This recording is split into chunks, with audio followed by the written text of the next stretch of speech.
Now, let me do what I was really asked to do. And that is to introduce our keynote speaker, Mr. Greg Coleman. As many of you know, I'm a huge Cleveland Browns football fan. And I remember in 1977 when Greg was the punter for the Cleveland Browns. Then he went on to Minnesota and the Redskins. But he started off in Cleveland with the Browns. Greg once had a punt that traveled 73 yards, which is almost the entire length of a football field. That's pretty hard to do. Greg was known as the coffin corner king because of his ability to place the ball near the corner of the playing field. Greg was enshrined into the Black College Hall of Fame in 2001. Now at this time, we're going to show the bio of Mr. Greg Coleman. Greg Coleman, a native of Jacksonville, Florida, attended Raines High School and a graduate of Florida A&M University. He recently retired following a 25-year career as a C-level executive for a Fortune 500 international communications company. He has served on a number of advisory boards and also has the distinction of speaking at the White House on 21st Century Police. Greg spent 12 years as a punter in the NFL and earned the name Coffin Corner Coleman for his ability to kick the ball to the corners, pinning the opponent deep near their own goal line, and has the distinction of being the first African-American punter in the NFL. For the last 22 years, he served as the sideline analyst for the Minnesota Vikings radio network. He is a member of the Vikings 25th and 40th anniversary team, the Florida A&M Football Hall of Fame, the State of Florida Track and Field Hall of Fame, the Bob Hayes Track and Field Hall of Fame, and named to the all-time Black college football team. He is also an ordained minister. More recently, Greg was inducted into the 2021 class of the Black College Football Hall of Fame. He is a professional speaker who inspires leaders and organizations to flip the field and get a leg up on life with his passion for people and experience of corporate, community, athletics, and ministry.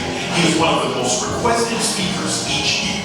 Please put your hands together for our keynote speaker. Hall of Famer, Greg Cole.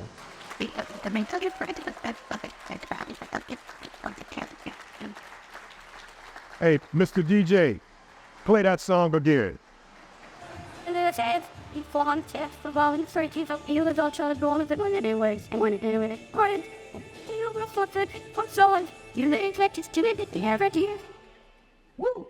All right. It is so good to be back, believe it or not. And Mr. Stevens talked about it. This community supported me when I didn't know you. And I'm going to get ahead of myself, but my time spent in Cleveland was the beginning of what is now a legacy in being a member of the Black College Football Hall of Fame. Because when no one else wanted me, Forrest Gregg was the coach of the Cleveland Browns. The Browns had gone into the draft and drafted Tom Scoladini out of Ohio State in the second round. Tom did not want to punt in Cleveland, called it the mistake by the lake. I continued to work my behind off at practice. And Forrest Gregg came up to me one day and he said, "Can you handle this?" I said, "Coach, all I need is an opportunity." And the rest was history. Forrest Gregg, full-blown Native American Cherokee, gave an African-American boy when he came in the league, but left as a man, an opportunity to become the first African-American punter in the National Football League. So I thank this community. Right up the road. It's an honor to be here. I owe a huge gratitude of thanks to a young lady who actually introduced me to this organization many years ago, a few years ago, and that's Lucille Hester. And I know she does not want me to call her name, but too bad, I got the microphone. She's a connector of people, and I'm going to talk a little bit about partnerships. She connected me with some of you guys here, connected me with Mr. Stevens, Adrian, and so many others. And we come full circle since 2021, the year that I was inducted into the Black College Football Hall of Fame. My life has never been the same because it was one of the most significant moments and significant memories in this journey called life. In a few days, I will be 70 years old. And yeah, I know, yeah. Yes, and I look back and I say, how in the ham fat did I get 70 years old? I was just 22, graduating out of Florida A&M University. Let me share with you a little bit about my journey. That young man right there, that's my dad, Maxie Coleman. He was the first African-American salesperson at J.C. Penney's, downtown Jacksonville, Florida. Also, in my mind, the first person that I saw who was an entrepreneur, was a small business owner. Even though he worked at Penney's and salesman of the year, year after year after year, they put him down in the basement. Didn't matter where they put him. But once folks found out in the community that there was a black salesman at J.C. Penney's, they bought things from the third floor, second floor, women's lingerie, and all of that stuff, and they brought it down to the basement for my dad to wait on him because one of his core values was three things. How can I help you? Please, and thank you. And that core value, those three things have served me in my life even to today because those are words that are engaging. Words are powerful. Words are powerful. For those of you who didn't go to church this morning, you know, let me sprinkle this to you right now so you can say, at least I heard a little bit of the word. God spoke the world into existence with words. So that's all you need to know. The power of words. And as I go back to Jacksonville, Florida, and I think about the community, and I think about my coaches, my teachers, my mentors, my instructors, the words that they shared with me, and the words that I shared with them, they said, well, what do you want to do, Coleman, with your life? I said, I want to be a punter. I want to be a kicking specialist in the National Football League. Some laughed. Some took me serious. And I had a few that said, son, you can do and be anything that you want to do and be anything that you wanted to be. And I was dumb enough to believe them. Some of my classmates and some of my teammates said, man, you must be crazy. There are no black punters in the league. I said, that ain't my problem. So I worked towards that. And getting a scholarship, leaving my high school, my quarterback, Don Gaffney, was the first African-American quarterback at the University of Florida. Don and I were tight. We grew up together from Pee Wee to the pros. And I said, Cap, where you go, I go. Where I go, you go. It was a little bit different. There was time doing desegregation, and the big white schools had started to invade HBCUs and taking talents. And they said, Don Gaffney, we want you to be the first black quarterback at the University of Florida. Don said, well, hey, coach, where I go, Greg goes. I had several coaches that tell me, well, son, we just got the alumni in a position to accept the fact that we're going to have a black quarterback. I damn sure can't have a black kicker. Stark reality of growing up in the Deep South. But I didn't let that deter me, because as soon as that coach said that, here comes a coach from Florida A&M University who sat down at my table and said, Ms. Coleman, we don't have a whole lot of money to give your son, but if he comes to Florida A&M, he can run track, he can kick, he can punt, and if he goes to class, he'll graduate. My mom says, that sounds pretty good. He said, oh, by the way, Ms. Coleman, we'll feed him 3 meals a day.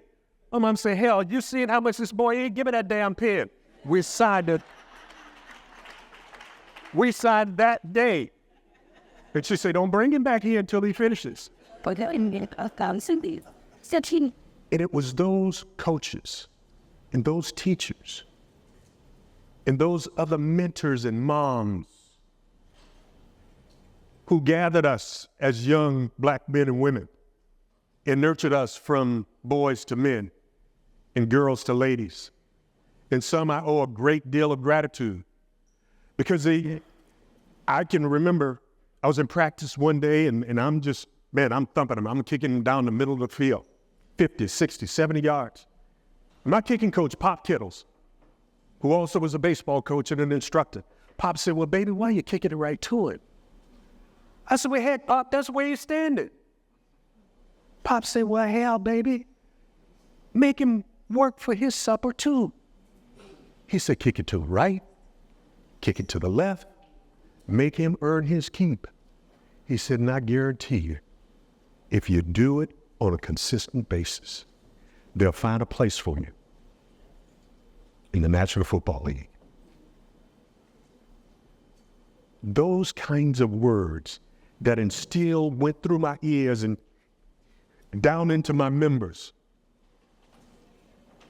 gave me the motivation and the inspiration that I could do anything that I wanted to do, and I could be anything that I wanted to be. And there was another lesson. I had a football coach from right in this same community, Rudy Hubbard from Hubbard, Ohio, up near Youngstown, went to Ohio State, came down as a young coach. And I remember we lost to our arch rivals, Bethune-Cookman College, because Rudy didn't want to kick the field goal, and we lost by 3 points. After the game, I go back, I said, Coach, I need to talk to you. He said, yeah, Coleman, I need to talk to you too. I said, sit your behind down. He said, you think you're pretty good? I said, I know I'm good. I could have made the field goal. I said, yeah, maybe, maybe not. Because I saw your habits during the course of practice. I saw you hit the 55-yarder, but I saw you miss a 25-yarder. See, when you have a coach or somebody that you look up to and said, I don't know if I can depend on you. I don't know if I can trust you. That changed my whole shape, changed my entire mindset about creating positive habits and doing the things that you're supposed to do, because if somebody is depending on you and counting on you, they got to believe in you. And I wanted nothing more than my teammate, my coaches, to believe in me. I went out with my tail tucked between my legs and had an amazing All-American year my senior year, drafted by the Cincinnati Bengals. Didn't make it. Went back and taught high school history because I graduated with my degree from Florida A&M University. During that time, and there's more to that. Because after I was cut, went back and taught school, that's why I ran into the love of my life many, many years ago during a deep, dark time after getting cut. My girlfriend right there, we've been, how many years we been married, girl? Huh? All right, we've been married 46 years, that's what she said.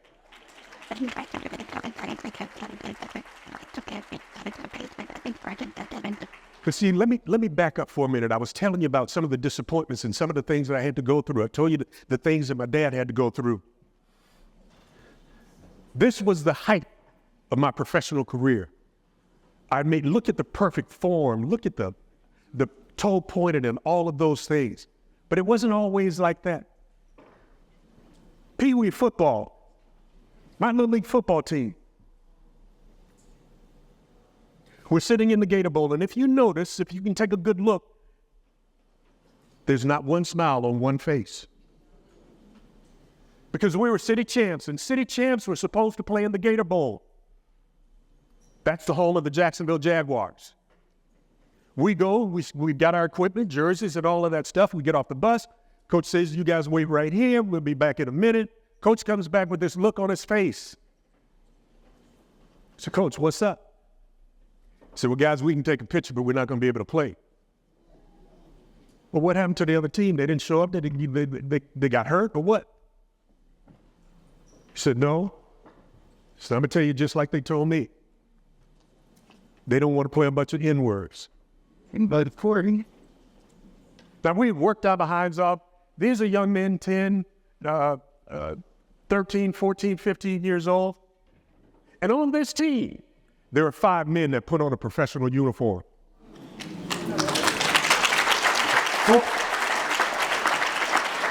On this team was the first and second African-American quarterback at the University of Florida, a softball Hall of Famer. And at the back, number 29, the first African-American punter in the National Football League. I tell you about the words. Yeah, those words crushed. But we also had a community. We had parents, we had coaches, we had mentors and tutors. Say, hey, don't be defined by an incident. And I share that with you as small business owners and entrepreneurs. You're going to have obstacles to overcome. Some of you already have. I'm so elated at the lessons that I was able to learn over the years.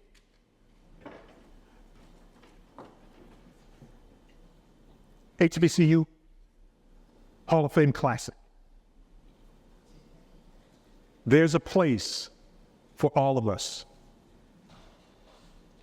Adrian, what you and the Pro Football Hall of Fame are providing for the Black College Football Hall of Fame, there are not enough words of gratitude. We had hundreds of young people in here a couple of nights ago. You had Doug Williams and Shaq Harris and other great Hall of Famers sitting at each table sharing life lessons with these young men and women. Because all of them will not make it to the NFL. So we talked about education, we talked about preparation, we talked about the next step. There was a job fair here for so many young African-American men and women. The things that we provide, the things that these institutions have partnered together to create an amazing, you're part of history. Again, some of these young men that'll be playing this afternoon, maybe one day their plaques will be unveiled down in the gallery of the Black College Football Hall of Fame. But it was because of support and coaches and mentors. Guys, I want to talk about the power of teamwork. You cannot do this alone. There's no way. Effective teamwork, what does it involve? Open communication. You got to be able to talk. You got to be able to have those difficult conversations. Mutual trust. Like that conversation that I had with Rudy Hubbard. Creating good habits. Cooperation. Listen, a willingness to support and get along with others. I think it was on the internet many years ago. No, it wasn't. It was Rodney King saying, hey, can we all just get along? If you're part of a team, somebody's depending on you. Dad, I need a little help. Come here real quick. Come here. Come on, man, hurry up. I ain't got all day. I ain't got but a few more minutes. All right, no. All right. Come on up here a little bit. All right, here's what I want you to do. Lean to the right. Lean to the left. Anybody notice anything? They're going opposite ways. But you turn around.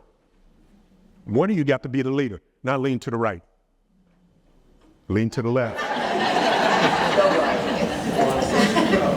That's what teamwork is all about. If anybody has ever ridden a motorcycle, any motorcycle riders out there? Thank you, Derek. Thank you. You know you got to lean together, and as a team, you got to lean together because if you don't, it could be disastrous. You're an accident waiting to happen. The successful teams, the successful corporations, the successful organizations are the ones that lean together. You got to lean together. There's enough division as it is. We got to come together, stay together, live together, work together, play together, pray together. Don't get me started. I told you. Okay, power partnerships. Hey, listen. The synergy created when two or more entities collaborate to achieve a common goal. I don't have time to go through all of these, but share resources. That's self-explanatory. Innovation, man, thinking outside of the box, you can create so many different opportunities. Market reach, working together can cause you to reach somebody that your partner may not be able to. Knowledge exchange, come on, we know what that is. You don't know everything. Everybody does not know everything, but if you come together, there's no end to what you might be able to accomplish. Enhance credibility. If I'm going to play golf, I don't know if I'm going to go play with Mr. Stevens, but if Tiger Woods is out there and he's available, guess what? I'm going to play with Tiger. That's instant credibility. My team is Guy. Flexibility in being able to adapt. I have this saying that in life, you've got to be able to adapt, adjust, and execute a different game plan. Because if you don't, you get stuck on stupid. If you're so rigid that, hey, I put so much time into this corporation, in this business, it's my way or the highway, you break, you lose. We got to be flexible. Join the association. Join associations like this one.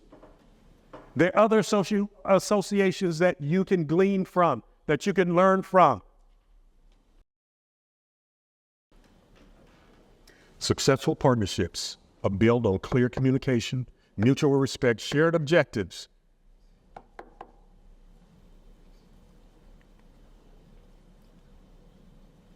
Does people know what you do? Do they understand your business? What do you offer? What do you sell? Because as a consumer, the question is my life going to be better with this product or service? How do I buy it? The power of the buy now button, call to action, all of those things. Order it now, call today, schedule an appointment. We got to be proactive.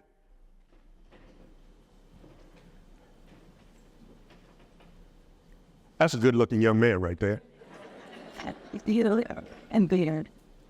But most people will look at that picture and say, punting, man, that means it's fourth down. It's time to get up to go to the bathroom, go get something from the beer, go get some more snacks. But let me tell you something. You're missing one of the most important aspects in all of football. Because on fourth down, so many things can happen. The punter is the only one who can flip the field. A great punt, putting it outside in the 5-yard line. Creating opportunities. Let me tell you something. When I got cut from Cleveland, Minnesota Vikings called me. We're still living in Cleveland. Ninth floor apartment window, Park Center, downtown, one of the new high-rises back in the day. Ellen was pregnant with our first child. I got cut from Cleveland. I've tried out team after team after team. Nobody wanted to make a decision. And I remember we're still back there watching the game between the Minnesota Vikings and the Los Angeles Rams. And I open my ninth floor apartment window, and I'm screaming at God, you lied to me. Oh yeah, we have a conversation like that. I said, you said if I did what I was supposed to do, you would give me the desires of my heart. I said, man, where are you? I've been praying, I've been reading my word. I didn't talk about these sorry sons of sea serpents called the Cleveland Browns who cut me Friday before the opening of the season. I said, man, listen, I just want to play football. And there was a game on, I told you, between Los Angeles and Minnesota. Neither punter was doing anything. I said, God, I just want to play football. I want to play football so bad that I'll even play for the Minnesota Vikings. Close that window. The next day that Monday, I went on an interview because I needed a job. Nobody wanted to hire me. I get back to the apartment, Ellen said, you remember what you said yesterday? She said, what? Yeah, you said you'd even play for Minnesota? Well, they called and they want you behind on a plane on Tuesday.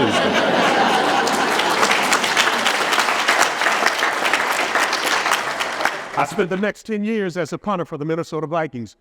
Fourth down is the kicker and the punter are the only two people who put their foot on the ball, so the rest of them jackasses are playing rugby.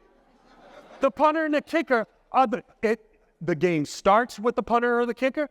It ends with the punter or the kicker. Don't ever forget that. I told those young men that the other night, and their eyes lit up. because punters and kickers are known as the low man on the totem pole until fourth down. So I don't care what business you're in, what position you are, how successful you have been as an entrepreneur or CEO or small business owner. Let me tell you something. Your position matters. Your position matters. And there's something about being a punter. Punters are the only ones who can flip the field. And I wrote a book called Punt, not necessarily for athletes, but for anyone who has overcome obstacles, who have had things in their lives that have not been smooth sailing. And I teach you how to punt. That's in another class. We don't have time for that. Punt, push through obstacles.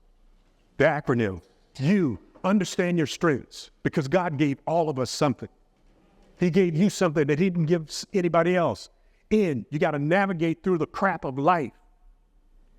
And then T, once you've mastered that, then you take calculated risks. Then you can flip the field and get a leg up on life. That's what all of us want to do as small business owners and entrepreneurs. Let me tell you something.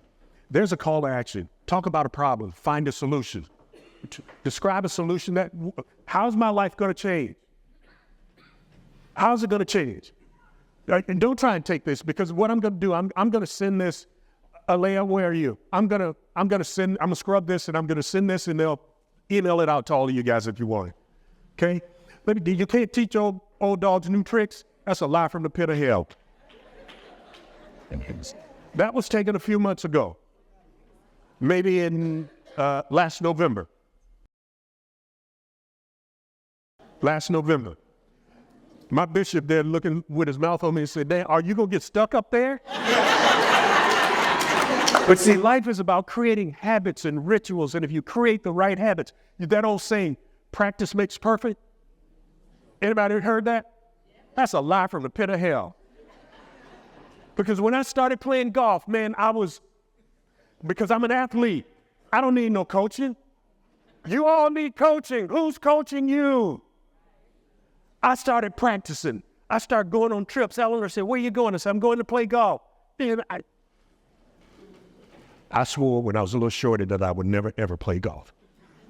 Never chase a white ball. And my same kicking coach at Florida A&M, he said, "Baby, if you chase that white ball, it'll take you all across the world." And it has. So many business opportunities and decisions are made and created on the golf course, men and women of the Stark County Minority Business Association. You don't have to play like Tiger Woods. Understand the concepts and the rules of the game. Get engaged. Partnerships, relationships are critical. Let me do this. I'm a lifelong learner. Check out your phones real quick. Hit that QR code. I'm going to ask you to do something. I'm going to ask you to give me some feedback real quick. We're taking a 30-second commercial break. Not a 60-second, a 30-second commercial break. Hit the QR code.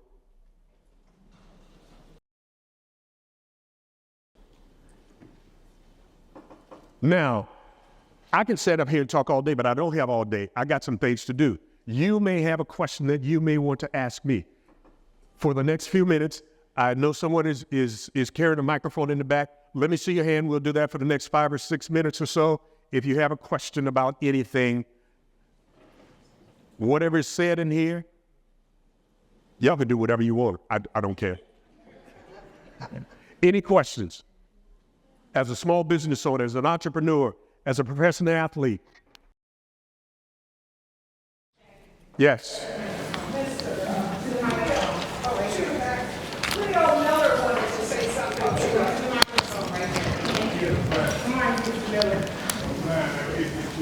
You mean my Cleo Miller? My teammate from the Cleveland Browns back in 1977, one number 36. That Cleo Miller? Shoot, I'll come to him. I'll come to you, Cleo. Oh, baby. Man, big dog. Hey, how you doing? Man, what's up? Yes, sir. I'm glad that you got out there and spoke because everything you said is true, especially when it comes to Forest Grade. Man. Both of us got the same opportunity from Forest Grade. And when I said Greg Coleman, I know that name. Then they said punter Minnesota. I played with him. Hey, man. And I've been telling them ever since I said this tape, I gotta talk with you before you leave. Absolutely. And so We'll go talk, ahead we'll and talk. do it and come back and we'll talk. I will. All right. See, everybody can't be telling the same lie. Next question. Next question. Oh, okay. Y'all ready to eat. I get it. So I'm standing between y'all and lunch. All right, let me do this. Any more questions? Ma'am, did you have your hands raised? Yes, young lady over here. My name is Shamir Johnson. My question is, when did you decide to compile your life experiences and create that book? What was that instinct? Many, many years, I've always been a writer. I have letters, I have tablets from when I was a rookie at Cleveland, describing my practices, my experiences, and all of those things. And it's been a collective composition. And I retired 3 years ago because I was 25 years in corporate America with a dual career as a broadcaster for the Vikings radio network. And we made a decision to just kind of stop because God had given us a great deal of journey behind us. The time that we had left, we wanted to make sure that we did what we chose to do. Spend time with our kids and grandkids and take trips and all of those things while we could. So during that time away, sabbatical, I finished writing it when I was over in Africa. We released it. And do the things that are important to you. Live your dream. Live your dream. And that was part of mine. Yes. Yes, ma'am. What's the advice you give to young people for whom that call doesn't come? The question was, what advice do I have for young people when that call does not come? That call is not going to come for every young person who's playing out there today. That's why you take advantage of education. Because once it's in here, it goes to your heart, nobody can take it from you. Because I learned after my rookie year when I got cut from Cincinnati, the coach wanted me to live somebody else's dream, somebody else's position. When I got there, because I ran track, I ran one of the fastest times in the 40. He placed me at wide receiver. Coach, I never played wide receiver before. Well, then go play defensive back. Never played defensive back. And then I had to go compete against the other punters and kickers. It was unfair. Life is going to be unfair. But if you prepare with basic fundamentals, develop habits and rituals that with a solid foundation, whether you get that call or not, you're going to be okay.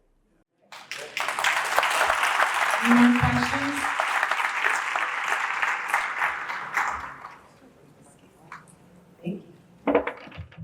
So you talked about moving from Cleveland to Minnesota, yeah, and understanding that time period you made the move.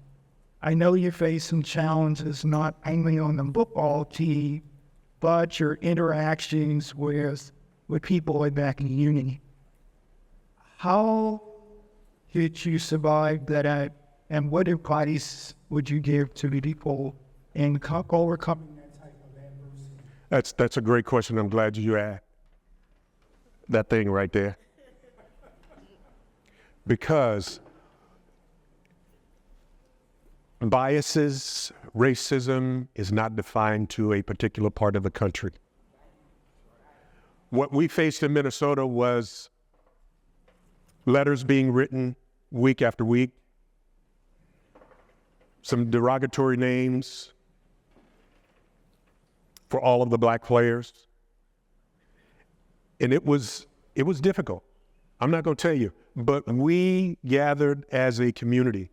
There was an organization that my wife was a part of that they created called the Dakota County Society for Black Women.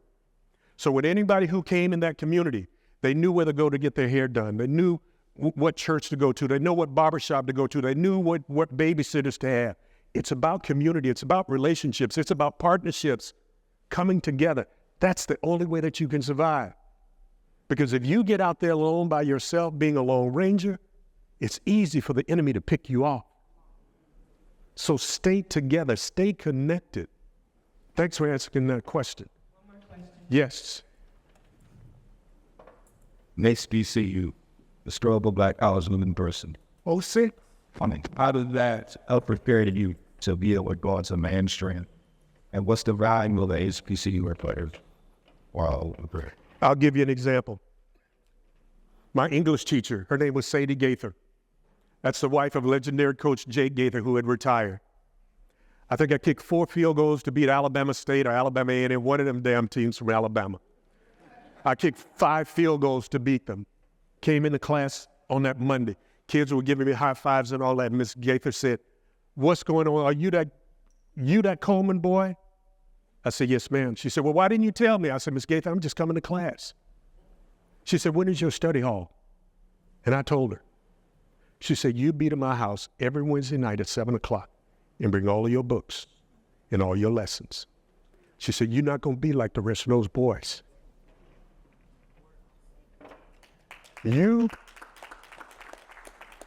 are going to graduate." So my plug and my admiration for how many educators in here? I salute you. Because it was that kind of nurturing that separated us from those who made good decisions instead of great decisions. It was those kinds of interactions that made us turn right instead of turning left. It was those relationships and the nurturing of folks who looked like you, who looked like me, who understood the plight of the African American community. Regardless of whether you have attended an HBCU institution or not, find one to support, because there are babies out there that are in desperate need. In desperate need. Adopt a school, adopt a sorority, adopt a fraternity. Because our young people need some help. And all of them are not going to hell in a handbasket. They just need a little bit of hope. And it's said that hope is the gasoline that fuels your faith, and without faith and hope, we have nothing. I'll close with this. I've always been fascinated with lions and cats, especially the lion. And I had the opportunity on one of my trips to Africa to hold a lion cub and to feel the strength in his body. And why is the lion called the king of the jungle? He's not the biggest. That's the elephant and the rhino. He's not the fastest. That's the cheetah and the jack. He's not the smartest. Hell, the monkey is smarter than all of them. But why is he called the king of the jungle? Because he believes that he's the king. And if we can get a king's mindset in our young people, and our business owners, and our entrepreneurs to believe that they are the best, there's no stopping you. There's no stopping you. I will close with this.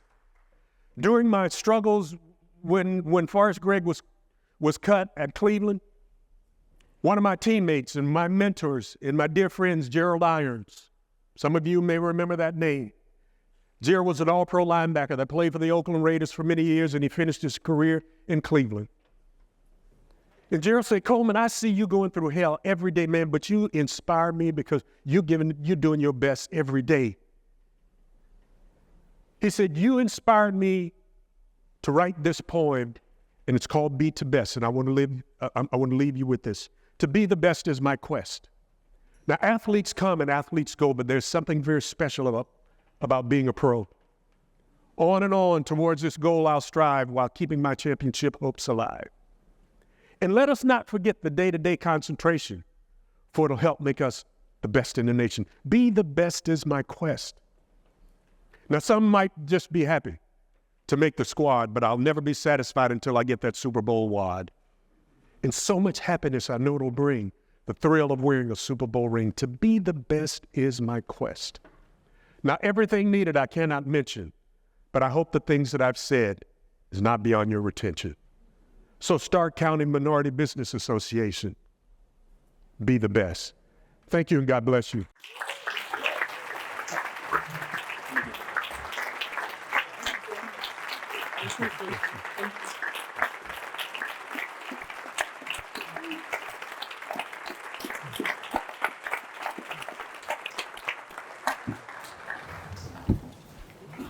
I just need to recognize a couple of people, but Greg